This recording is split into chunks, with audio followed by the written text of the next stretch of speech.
Hello everyone, आज के हम इस वीडियो में बात करने वाले हैं रिस्क के बारे में। जब भी हम मार्केट में इन्वेस्टमेंट की बात करते हैं तो आपको ज्यादातर लोगों से ये सुनने को मिलेगा कि मार्केट से दूर रहना चाहिए या मार्केट में इन्वेस्ट नहीं करना चाहिए बिकॉज मार्केट बहुत रिस्की है। और जब आप इस रिस्क को डिफाइन करने के लिए कहते हो तो लोगों के पास कोई उसका एक्सप्लेनेशन नहीं होता सिवाय एक सेंटेंस के कि मार्केट में पैसे डूब जाते हैं। अब गाइज ये क्यों होता है? क्योंकि लोगों को रिस्क का मतलब पता ही नहीं, उन्होंने कभी रिस्क को समझने की कोशिश ही नहीं की। उन्होंने सिर्फ एंड रिजल्ट को देखा कि प्राइस बढ़ रहा है और कम हो रहा है, और इसी कंक्लूजन के बेस पे उन्होंने अपना एक नोशन बना लिया या अपना एक परसेप्शन बना लिया मार्केट के बारे में और उसको रिस्क का नाम दे दिया। सो गाइस आज के वीडियो में हम यही बात करेंगे कि रिस्क क्या है। सो गाइस मार्केट में जितनी भी कंपनीज है, चाहे वो लिस्टेड है या अनलिस्टेड, चाहे वो छोटी कंपनीज है या बड़ी से बड़ी कंपनीज है, सारे ही तरह के बिजनेस दो तरह के रिस्क को एक्सपोज होते हैं। एक है कंट्रोलेबल रिस्क, दूसरा है अनकंट्रोलेबल रिस्क। अब कंट्रोलेबल रिस्क मतलब वो रिस्क जिन्हें कंपनीज कंट्रोल कर सकती है या जिन्हें मिटिगेट कर सकती है। जैसे फॉर एग्जांपल, अगर किसी कंपनी के मैनेजमेंट में इशू है तो मैनेजमेंट को चेंज करके उसको ठीक किया जा सकता है। अगर किसी कंपनी में फाइनेंस के इश्यूज है तो फाइनेंस को अरेंज करके उसके लिए वर्किंग कैपिटल की जरूरत पूरी की जा सकती है। अगर वही किसी कंपनी में स्ट्राइक है तो एक म्यूचुअल एग्रीमेंट पर आके स्ट्राइक को खत्म किया जा सकता है। अगर रॉ मटेरियल का शॉर्टेज है तो रॉ मटेरियल अरेंज करके अपने प्रोडक्शन को कंटिन्यू किया जा सकता है। तो ये सारे रिस्क वो हैं जिसको कंपनीज कंट्रोल कर सकती है कोई ना कोई मेजर लेके, if not fully but at least they can rectify it to a certain extent. Whereas जो दूसरी तरह की रिस्क है विच इज अनकंट्रोलेबल रिस्क, वो उस रिस्क का नाम है जिन्हें कंपनीज कंट्रोल नहीं कर सकती या which is out of the reach of the company. चाहे वो छोटी कंपनी हो या बड़ी से बड़ी इंडस्ट्रीज हो, डजेंट मैटर, वो उनके आउट ऑफ रीच है। जैसे फॉर एग्जाम्पल अभी हाल ही में हमने देखा है लास्ट 2 मंथ्स में आरबीआई ने 2 बार इंटरेस्ट रेट बढ़ाया है in order to control the inflation.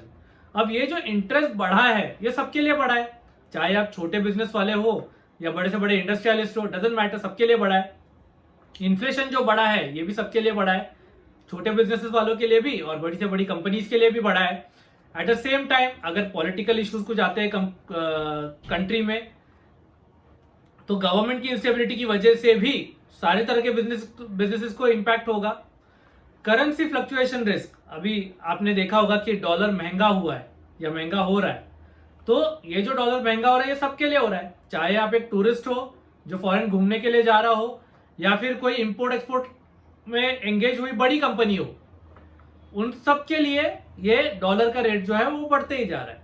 तो this is out of the reach of any company, तो इसीलिए इसे अनकंट्रोलेबल रिस्क कहा जाता है।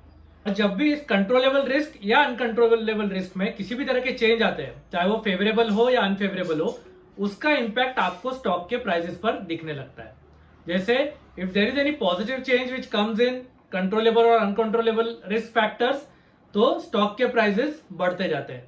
पर वही अगर कोई नेगेटिव चेंज आता है कंट्रोलेबल और अनकंट्रोलेबल रिस्क फैक्टर के ऊपर, तो स्टॉक के प्राइसेस गिरते हैं।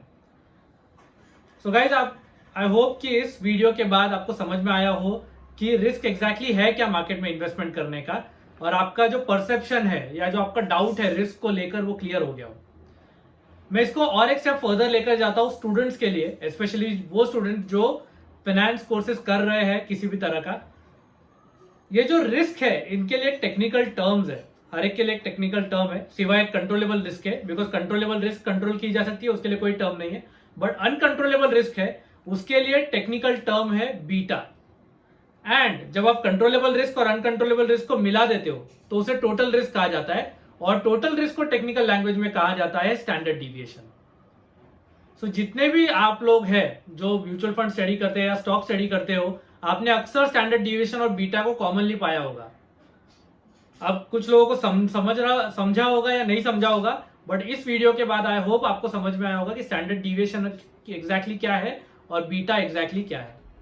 और स्टैंडर्ड डिविएशन कॉमनली यूज किया जाता है बिकॉज स्टैंडर्ड डिविएशन जो है कंट्रोलेबल रिस्क को भी कंसिडर करता है। So I hope you guys like this video, and if you loved it do share it with your friends and colleagues so that उनका भी रिस्क के रिगार्डिंग जो एक परसेप्शन है या एक अनक्लैरिटी है वो क्लियर हो जाए, एंड एक जो पैनिक होता है रिस्क टर्म को सुन के मार्केट में इन्वेस्टमेंट को लेकर, वो उनके मन में भी कम हो जाए।